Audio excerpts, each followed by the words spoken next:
Welcome back to the show. Today we have Agustin Rios. He has a background in industrial engineering and most importantly is the COO of Lignium Energy.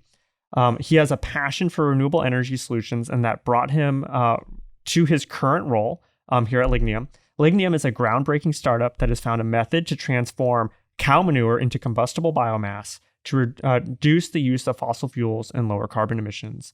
Agustin has successfully started with the company in Chile, and he actually launched the US office and helped develop the technology to a point where it's really starting to take off. So first of all, thank you very much for having me here. Mm-hmm. So it's a little bit complicated to explain this issue and much more in a podcast where you cannot use your hands really. But we have a unique process where we take the solid part of cow manure and we take away all the inorganic components, all the sand, all the metals, all the chemicals that are inside of cow manure, and we stay mostly with the fiber that is inside cow manure. So we generate here a clean biomass that can have a lot of different uses, but the first use we're giving is to generate renewable energy through direct combustion. So at the end, what we are doing is we are burning clean cow poop. Mm-hmm. Yeah, and I think one of the things that was nuanced to me when I heard about the business was that there is a standard for biomass that people consume, right? It's wood pellets, but you guys don't make wood, but you can still build a pellet essentially that can be put into supply chains everywhere. And I guess in Europe, that's where they consume the most of these kind of biomass pellets, right? Exactly. So when you want to burn something, you have to fulfill some chemical. It's mostly chemical standards because if there is a huge amount of sulfur or chlorine, and you will generate a lot of pollution when you burn this biomass. And that's the add value because burning manure is something that has happened in the history of humanity. They still use it in some countries in Africa and Asia for cooking, heating. So a lot of people ask us okay, but where is the innovation? Burning cow manure is something that has always happened. And the innovation is that we clean it. So we take away all these components that makes very inefficient to burn cow manure, and we create this clean biomass out of this. And it's very important the point you take because the biomass industry is is a huge industry. In order to decarbonize the power sector, the power generation sector, we need to find different sources, and the biomass is a replacement and from coal.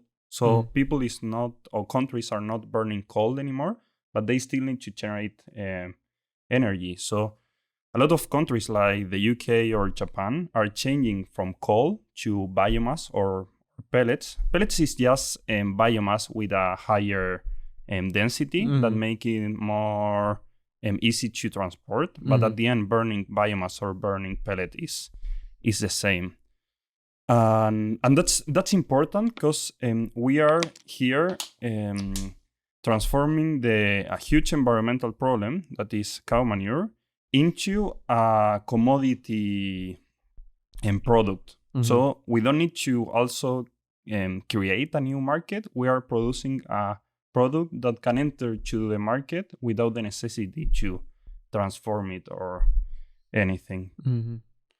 So tell us about the market. Who are your customers? Very, very, very good question. So there are in the US right now we are identifying 3 different markets. There are a lot of coal power plants. A lot of coal power plants in the US are mixing the coal with biomass in order to be more green in the electricity generation. So that's a huge industry that are looking for new sources. Then you have a lot of power plants that create electricity out of biomass, just biomass. Mostly is out of the harvest. So biomass that come from the harvest and waste. So that's also a very huge market here in the US. And then is the pellet industry. Mm. In the US, it's not that typical to use pellet. So when we just arrived to the US and we used the word pellets, and everybody was like, yeah, but what do I use this pellet for? Like, what's the... Put in your gun. Yeah, that would be the answer here in Texas. But the pellet industry is huge around the world, and it's at the end is the pellets is biomass that is more dense, so it's easier to transport because you cannot ship biomass from the US to UK, for example, or Japan, that they don't have a lot of forests. So if they want to get biomass, they import the biomass, and you cannot send like a whole ship with biomass because it's inefficient. Biomass is very light and not that much dense. What is biomass? Because like I can imagine a pellet. Is biomass like wood chips? A fiber at the end. When you have straw, when you have grass at the end is also biomass. I'm imagining a hay bale. Is that like the right way to think about it? Like hay? Or yeah, exactly. But a pellet's been compressed and it's in a standard shape, right? And that's the major difference. Okay, exactly.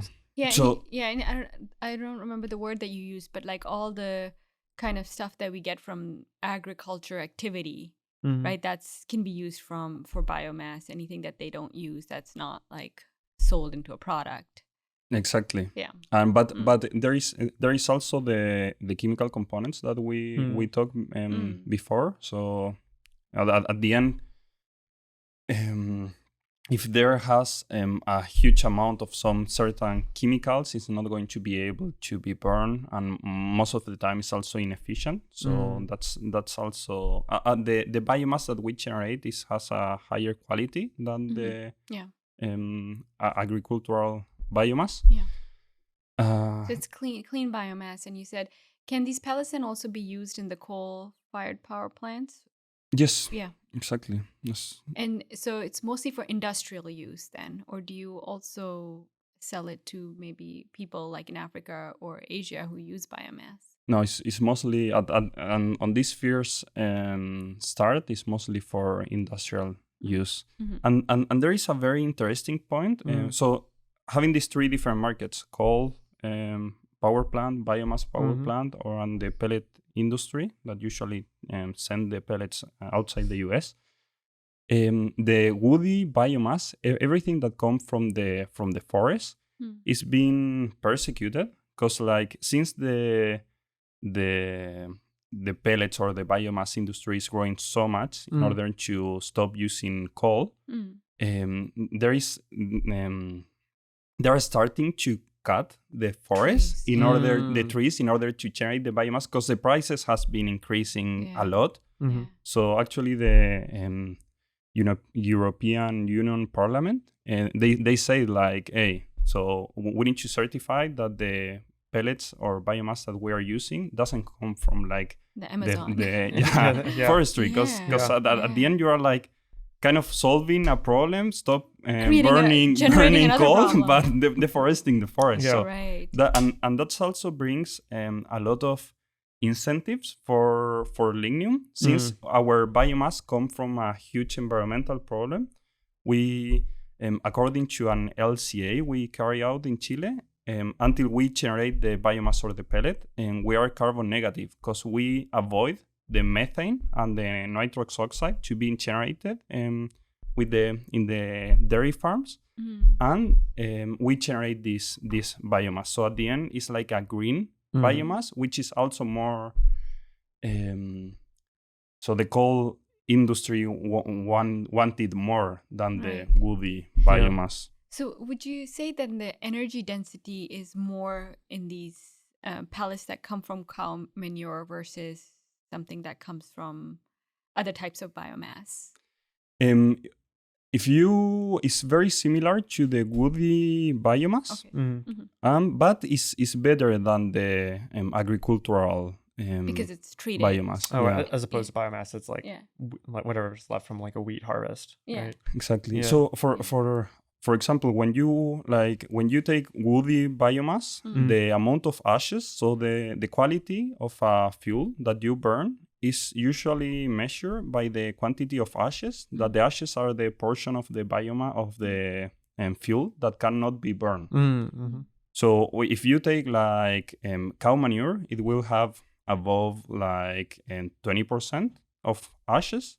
If you take agricultural biomass, it usually has above 5-8% of ashes.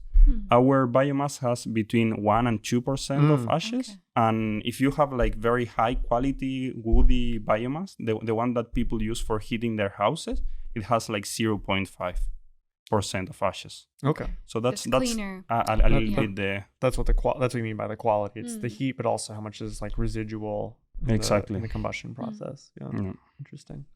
Yeah. So I'm curious. Go for it. I'm curious. How did you guys come up with the idea to do this with cow manure? What's that story? So it wasn't me. The company started in 6 years ago in Chile with this crazy idea of transforming cow manure into pellets or biomass. Actually, the history is very beautiful because the inventor, José Antonio Caraval, he was looking for a way to decrease the contaminations of the cities in Chile. 9 of the 10 most polluted cities in South America are in Chile. And this is mostly because of the use of wet wood during the winter for heating the houses. So he was looking for a economical and also a fuel that fulfilled with the regulation to be used. And he realized that cow manure was his main sources. And he said, okay, but cow manure has always been burned. So how can we do it? How can we transform this fuel into a clean fuel?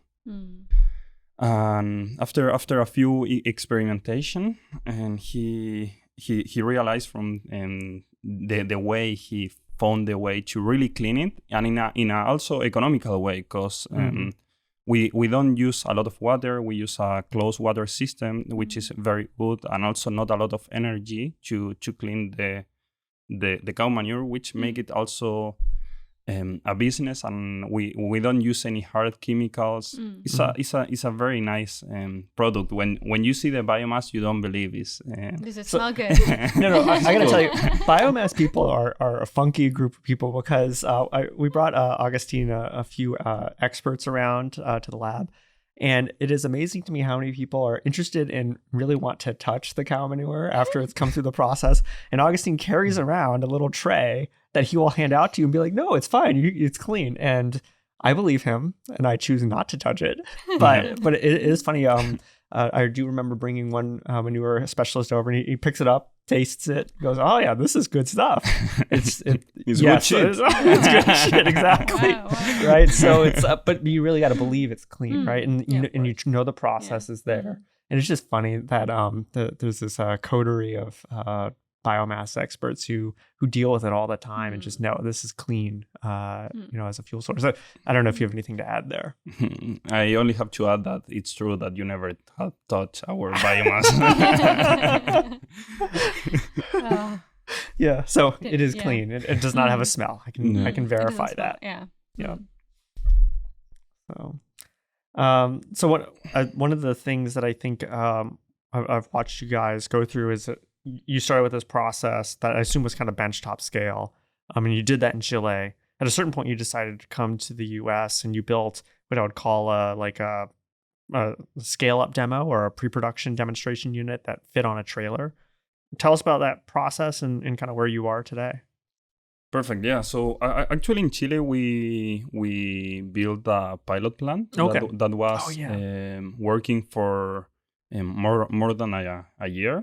After that, COVID happened and it was a little bit more complicated. But in Chile, we were able to validate the process and also the product. We had customer selling in Chile, but we realized that the market in Chile wasn't big enough because for our process to make sense, you need the cattle, you need the cows to be stable, to be grassing on the land, so being in non-free ranches. And in South America, the most typical farming way is to have the cows and grassing on the land. So actually the farms that has the cattle stable on the same place is very, very small. So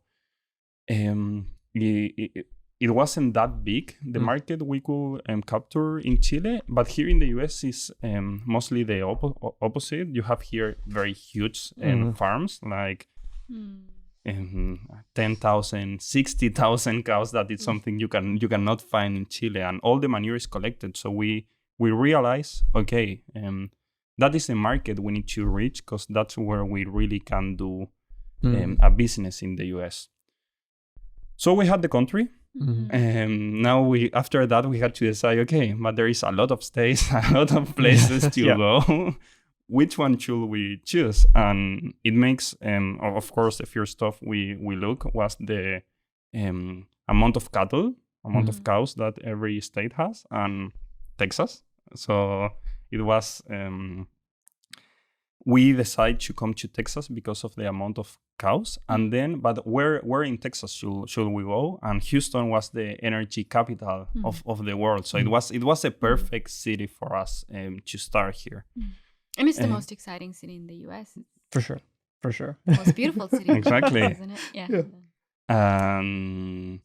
So we were here. At the beginning, it was only me and the CEO who was living actually also here in Houston.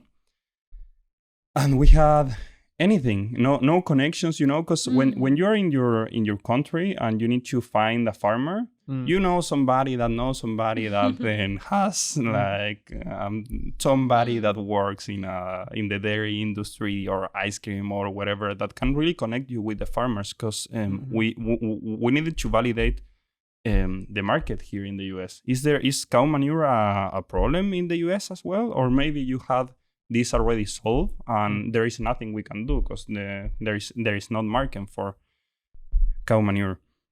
So we decided to enter to Greenton Labs as the first step to have this climate tech incubator, also the support of the people there to at least say like, hey, we are Lignium Energy, we are members of Greenton Labs. But the beginning, so the validation of the situation in the US was very complicated because we needed to reach the dairy farmers. It's a very close industry as well. And at that moment, my English was worse. Like, I'm not saying that my English is perfect now, but at that moment was like just starting, something I pick up from school, But I had to call farmers. I have to make like cold calls with farmers. And I was like, hey, I'm Agustin Rios, blah, blah, blah. And the farmers say like 3 words and I didn't understand any of the words they say. So I was like, oh my God. I don't know if you would have understood, Jason, but... No, your English was pretty good back then. So you got to give yourself credit. But it's definitely getting better. And, well, I don't want to interrupt your story. So keep telling us. So yeah, and that was like this validation with the farmers was impossible because like with the accent I couldn't like it's hard to find one. When we found one, it was also hard the communication through phone, and of course you cannot send an email or no. Do you find like the technical? Was it a challenge where you would have to talk about something technical and maybe there was a language barrier there, or was it even more fundamental? No. Like just like, how are you doing? Who are you? Like, when like the basics. Yeah, because farmers has like a very strong accent, very strong Texan accent that you are not used to. Exactly. Yeah. So after that, we started sending emails and we start to entering from another part of the industries that were the universities. And I remember sending so many emails that my email account went got like canceled because they thought You I was see like it. a bot, you You were know, a spammer. Are you serious? sending spams. I had to call like the people like, hey, can you please like Wow. How many emails do you have to send Oh. for that to happen? I needed to connect with the industry. So I really sent like it was Wow. 2 days of just sending email to like Mm. all the people I found until I reached some people in Texas A&M University that they were interested on hearing what we are doing. And actually when I spoke with the professor there, he was like, yeah, I received your email, and all my students also received your email. So let's see. All right, the spam bots are actually real people when it's coming from a startup. Okay. Yeah. Oh my goodness. So imagine. A story of real grit Yeah. and perseverance, right? You didn't give up. Yeah, exactly. Yeah. And so what happened? So after that, we were able to go to Texas A&M to see. I couldn't believe this, but Texas A&M has like a manure department, like a huge building just for studying of the manure. That's something like crazy for me coming from like Chile. I cannot believe that it's a huge building for manure, a manure expert. Yeah. You know. Yeah. So after that, we were able to enter more in the industry to attend a few conference of the dairy industry in Texas, and that's when we were able to be on the radar and start meeting the people. So we also after that, so that's the side of the manure, and then we also had the side of the biomass of the pellet of the product we are going to sell, because we say, okay, we already made the test in Chile, we have the laboratory analysis here, so let's try to make a business. And I was like talking with the people from the biomass industry. That I actually went to a conference in Jacksonville in Florida. It was very nice. And the people were like, when I was talking with the experts in the industry and I was showing this like laboratory analysis from Chile and the biomass from Chile, they were like, oh, it's very nice what you have. You have like very good numbers here. We can do a great business. But and like, I believe you, but I don't believe you, you know, because everything was made in Chile. Like it can be something not totally true. So that's when we decided with the company, okay, we need to build here a pilot plant. We need to validate the process and the product here in the US with American manure. And that's when we built this pilot plant on a trailer, because we wanted to move it around the country. And in less than a year, and from the first time Lignium arrived to the US, we were able to be implemented in a farm here in Texas. Wow. So that was very, very helpful. We had a great result. Yeah. Actually, the biomass that we produce here in the US has a higher calorific content than the biomass we produce in Chile, and they look also different. Yeah, it's what they eat here. I I guess guess it's what we feed them. what we feed them, all the growth hormones. Yeah. So interesting. So that first farm, can you explain a little bit more? What did you guys do in that pilot with the farm, or you are still doing? How much are you producing? So at that moment, it was a small scale pilot plant, only for 500 cows. We on average, our cows produce 5 kilograms. Oh, sorry, guys, 10 pounds, something like that. Of pellets, because the pellets are usually dry. But the biomass, you can sell it with moisture, so it's almost 50% of moisture. So it can be either 5 kilograms of pellet or 10 kilograms of biomass per cow per day. Per day. Yeah. So, but in terms of, I guess, the business model, so you got your machine, your plant. Do you sell the plant? Do you lease the plant? Do you just take the pellets? Do the farmers pay you? How does that? Do you know how that works? Perfect. That's Yeah. That's actually one of the typical question we got from our business model. That is, it can vary.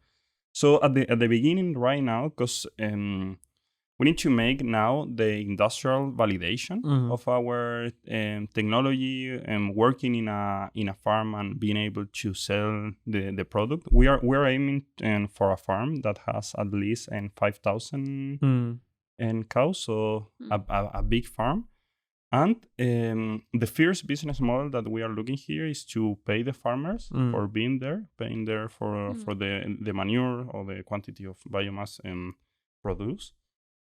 And we as Lignium also sell the biomass to the customers. So and we have right now we have farmers interested, and we have also biomass or customers also interested, because right now it will become a strategy problem or like a logistic problem, because you want the place you are sending the biomass to be close to the farm, because we're talking in a market that the biomass can be sold for $40 or $60 the ton. So when you have to transport that amount of tons in a very long distance, then the business doesn't make sense anymore. Yeah. So that's going to be our first business model, where we can really validate the industrial plant. But after that, I always say that we want to be the microwaves of on the farms. So every farm can have one of our machine. And actually, if you want to go further, actually the farmer can also generate their own electricity using our plant, or making a biomass power generation when you have a place with a lot of dairy farms. So they can also we can also go until the electricity generation, which makes a lot of sense in some areas like Amarillo, Amarillo, where where there is a lot of cows. Yeah. But there is no customer for us close there. So if we can manage these cows and we generate our own electricity, we can really transform the poop into clean energy and make the whole system. Yeah, it's funny. This is going way back for me. I remember, in many ways, you're right. It's like replacing coal. You could run a steam turbine on it, and I remember we also used to look at. Like 15 years ago, a external combustion gas turbine that could power with pellets, and there was some research being done out of MIT to do it. And I think they did a lot of research and realized it's still easier just to do a steam turbine. But there's that capability, right, where you could do power generation, right? It kind of makes the not really a microgrid, but it's like localizing your smaller power and having it. It's not really circular economy, but you're able to make better usage of the various products in those rural areas. So there's that use case there. Yeah. Yeah, and so I was still thinking about your business model. So right now you're thinking that you buy it from the farmers, the pellets, and then you sell it to the industries where it's going to be used. So it's on where we are. So we finished this pilot plant that was on a trailer, and we built now a bigger machine, for at least 5,000 cows, and we implemented actually last Friday. It was the first run. I was there. It's in Stephenville, and close from Dallas, the cowboy capital of the world. And this unit, like if I remember, it's like a 40-foot shipping container. Yeah, size, right? So it's in a Connex box. You can ship it up. Yeah. Yeah. Actually, that's a very good point, because the footprint we need to use is very small, like for this. So we are implemented in a dairy farm right now. It's not a big dairy farm, because we need to when you start running an industrial plant, of course you need to make some change. So we are validating this industrial plant that was very good the first round, and now we are looking for a bigger farm here in Texas to also demonstrate the full capacity. So yeah, the idea is for us to be, because also the farmers and cow manure is a very interesting problem, because it's a problem that everybody knows that exists. I know that the problem exists before entering to Lignium. I'm pretty sure you at some point of your life you also listen to that, and it's a huge problem in Chile, it's a huge problem in the US, it's a huge problem in any country. But it's a problem that hasn't been regulated. It's like human waste, that is another problem that everybody knows that exists, but we all like, okay. Well, but right now the Netherlands is planning to close 1 in 3 cattle farms because of manure pollution and lack of solution. So that's very important, because there is this fierce country that is saying, guys, we need to stop. We need to find a solution for this, or you have to be close, because we have to stop this pollution. So in your TED talk that you gave, you shared some stats. So what are the kind of ramifications of the pollution? So when we talk, because we have here 2 different problem solving. First, since we have 2 customers, we have the cattle industry and we have also the power generation industry. And when we talk about the cattle industry, and according to an LCA we carry out in Chile, and we can reduce up to 68% the pollution that comes from manure management. It will always depend on how the farmers manage the manure. And and when you say pollution, like is that natural gas emissions or what else is in it? It's mostly methane and also nitrous oxide. So one of the most typical ways to manage manure is to have it in a slurry pit, which is a lagoon where all the manure, this mixing of sorry, thanks God we are not eating, this mixing with like the solid and the liquid from the cow poop goes into a huge lagoon. And this, since there is a lot of uses for cow manure, mostly it's used as a fertilizer, but when you have a big farm, when you have a 5,000 farms, there is not enough land for fertilizer. So this manure stays on this huge lagoon for months or months. And it produces a lot of methane. Actually, when you look at that lagoon, you see like bubbles being produced, and that's just methane being produced and very, very bad smell as well. And so it's functionally a digester, right? They're drying it out, but they're also waiting for it to break down.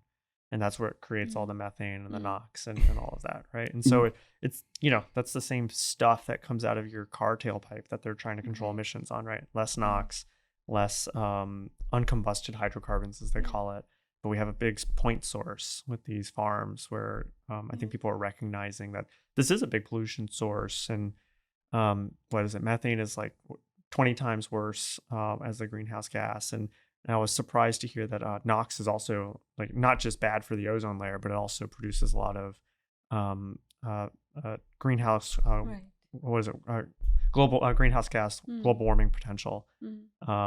Besides the fact that it's also just like bad for you from a respiratory perspective. Yeah. So that's from one side we have like the pollution that cattle manure generate on the air, but also when you have this kind of lagoons and you do anything with that, or when you have just there is another ways and where they only like have the solids on like piles, but if you don't use it through the rains, it goes until the to the soil, and if you don't use it, it goes to the sometimes through to the subterranean water. And that contaminates the water from the from the people.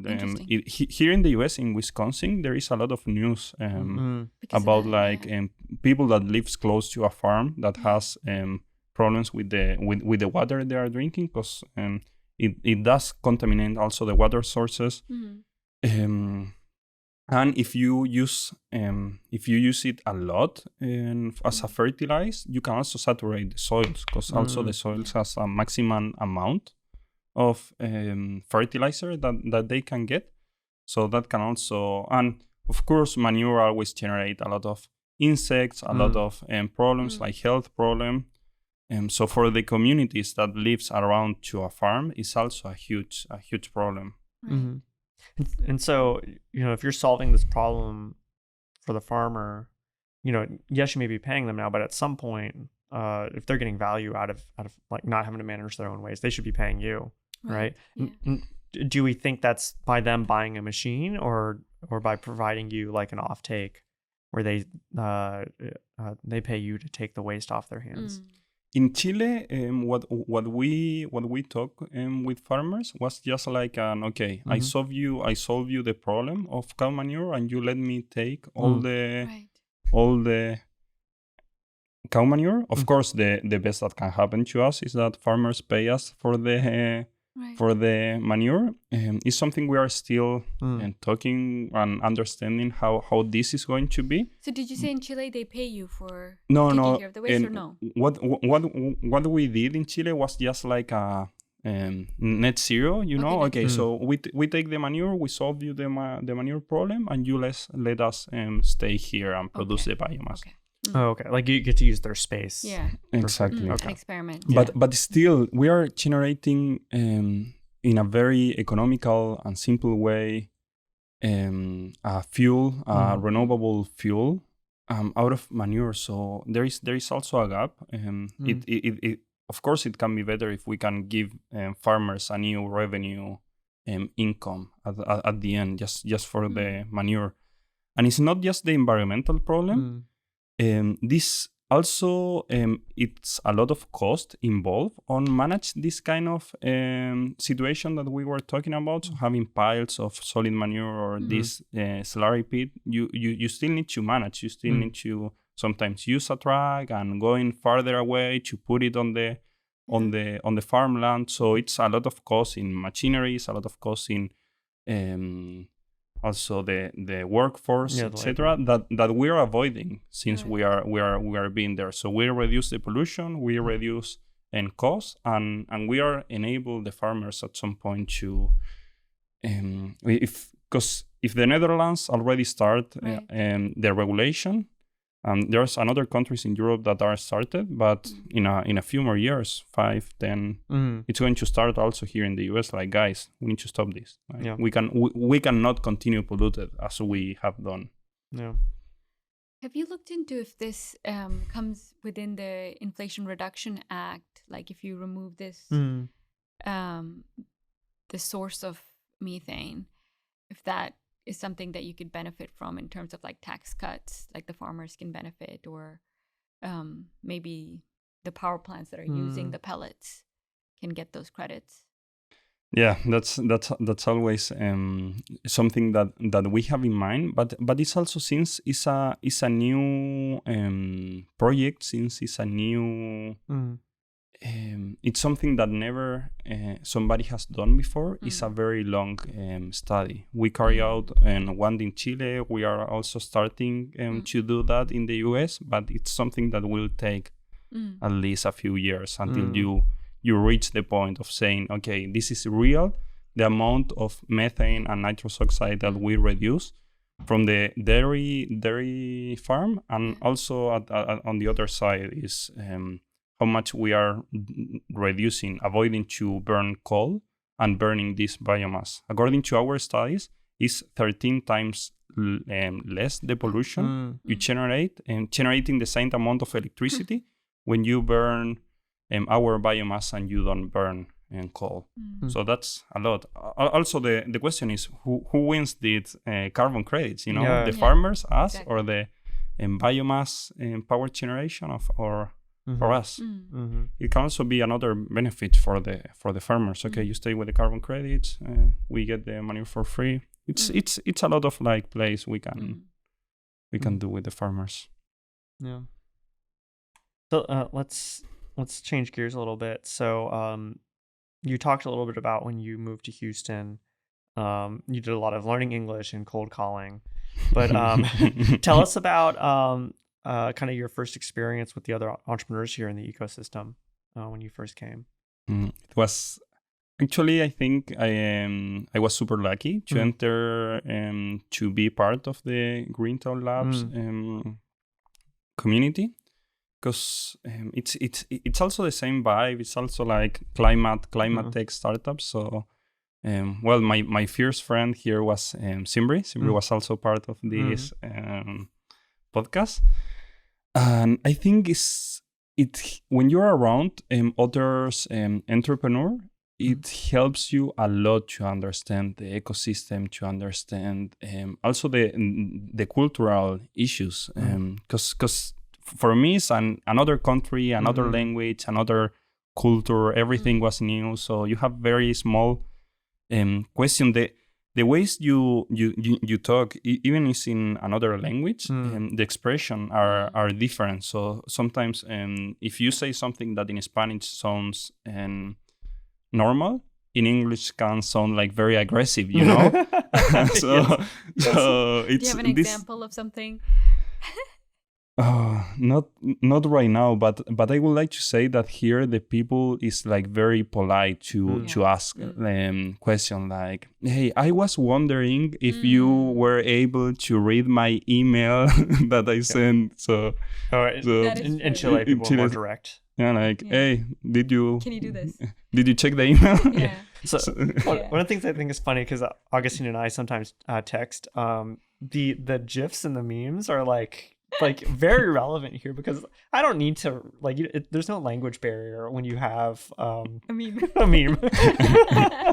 which is just like a novelty. But I also fully appreciate that. So, but do you think so Zimri's obviously from the East Coast and he's been all over the place.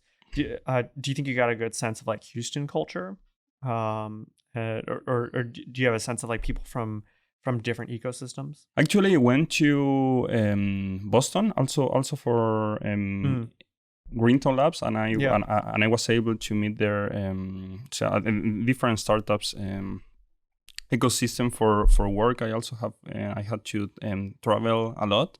It's very curious how you kind of in the US, people from the north and the south doesn't get along. Like when I'm here, when I'm in Houston, I say like, yeah, I'm going to Boston. And people is like, what are you going to do there? Like, are you crazy? There are no cows in Boston. And when I'm in Boston, people say like, yeah, no, I live in Houston. Houston? Why do you live there? Why? It's a huge like internal fight you guys have here in the US. But I don't know. It's still difficult for me to understand the difference of accent, or I can notice if you have an accent, for example, or like for me are all the similar. So I can also not really notice when I speak with somebody if he's from like the north, the east, the west, the south. So I don't know if I could really notice difference in the ecosystem according to the way they different interact. So the other thing I also know about Augustine is he's like an explorer. So like every given month he's going somewhere else. Like, hey guys, I'm going to Vegas this month. Oh, really? So I'm going to the Grand Canyon this month. I'm going to, I guess you went to Wyoming at one point. And you're going to be going on a trip soon, right? Yeah, exactly. I'm going to start a world trip with my girlfriend. So we're starting first in Guatemala. Yeah. Then we go to Brazil, then Chile, So I'm going to present my girlfriend to my whole Chilean family, That's family gonna be and friends. It's going to be very, Does very she know what she's interesting. signing up for? And she's learning Spanish in Duolingo, Good. but she doesn't know that Chilean people have like a very special Spanish. It's a So variant. Yes. everything she's going to learn, Yeah. she will have to learn it again in Chile. Yeah, you're not going to tell her until she gets there. All this is useless. And after that, we're going to make a short stop in Europe, Mhm. and then started. We're going to do Turkey, Egypt, Jordan, India, Nepal, then all the Southeast Asia, Vietnam, Thailand, Indonesia, and then starting going to North, China, Mhm. Mongolia. We would love to go. Oh, you're going to Mongolia We too. would love Oh, to go man. to Mongolia, South Korea, Japan, and Yeah. when you are traveling, when you are on this kind of backpacker trip, you arrive to a place and you meet people that already went to these whole places. Right. So you get a lot of like Tips. local tips that are always very helpful. So it's actually not a very fixed plan. Like we don't have all the flight tickets because we know that when you are there, you're going to meet different people that is going to lead to the more amazing places that are the local recommendations are not what you can find on internet. Mm-hmm. And that's also one of the ideas of my trip is also visit all the local ecosystem startups ecosystem in each at least big cities I go, because every country, every region has different problems and therefore has different solutions. So what you can really find, what you can really learn about doing this kind of discovery, talking with people there, I think is the most important thing you can learn. So I see this trip. Will you take these pellets with you and show them around? I don't know. But yeah, and understand how like this whole startup system works around the globe. So if anybody that is listening to us is from another country than the US, I would love to contact with them in order to see what you guys are doing and how can we connect, how can we help you, etc. That's good. I'm excited for you. Yeah. So I'm like secretly I'm jealous. Yeah, Exactly. jealous Yeah, is the word. Like, how are you able to do this? Yeah. So you've been in Houston for about 1.5 years. Exactly. Now. Have you found like a secret gem or like a place that you really like here that you can our listeners might not know about? Or I love the Brazos Park. is that where like they have a lot of alligators and crocodiles? Yeah, a lot of stuff like that? different. I might have been there actually. No, it's an amazing state park. Like when I went there, I saw an armadillo. Armadillo. And I was so happy because I didn't know that this kind of animal exists. And for me, it was like finding a Pokemon. Yeah, wow. They are so awkward looking. Yes. They really look like a Pokemon. And I was like, what? Yeah. I thought this was a myth. Yeah. Brazos State Park. Yes. Is that? Have you been there? Yeah. No, it's fun. It's Yeah, I good. think It's I like a went nice there. wetland, like preserve. But yeah, that place is cool. No, Yeah. super nice. Did you see the little? I think they have like little alligators if you go the right time of year and you can hold them. I've been there a couple of times, but every time I go, like the little alligators place is closed. Oh. But you COVID, can see a lot of alligators while you are walking there. Yeah, that's cool. Yeah, that's good. It's not too far, but would not recommend going in July. It's too hot. Oh yeah. I went camping 2 weeks ago in McKinney in Austin, and that was very hot. Yeah. Without the I'll AC. believe that. Yeah. But it was also super beautiful and super nice. Yeah. Cool. So what happens to Lignium then when you're on your world tour? So yeah, I'm going to stop working at Lignium. Actually, this is my last month working with them. I announced this at the beginning of the year that it's a dream that I always wanted to do, make like a world trip, and realize I'm already 28 at some moment, and marriage will come, kids will come. And do it now. Yeah, because you enter to a wheel that never stop, and it's every time it's harder and harder and harder to escape. So that's why I decide to do it now. I know it like Lignium is super important for me. It's like my baby, kind of. So I say okay. With 7 months in advance, like that's my plan. But let's do everything for having like a clean exit. Yeah, and being able to fulfill my dreams. Or yeah, and I think that's an important piece too. It's like you've helped build Lignium up to a place where you've achieved a lot in the last 2 years, 3 years, right? You have a pre-production unit that's the right size. There's clearly still a lot that needs to be navigated, but in terms of reducing a lot of technical risk, you've done that and helping the organization understand just how the U.S. cow manure ecosystem works. That's part of an organization, and as an organization grows, like a robust organization outlasts individual people, right? Like you're able to really build something that is, builds on itself.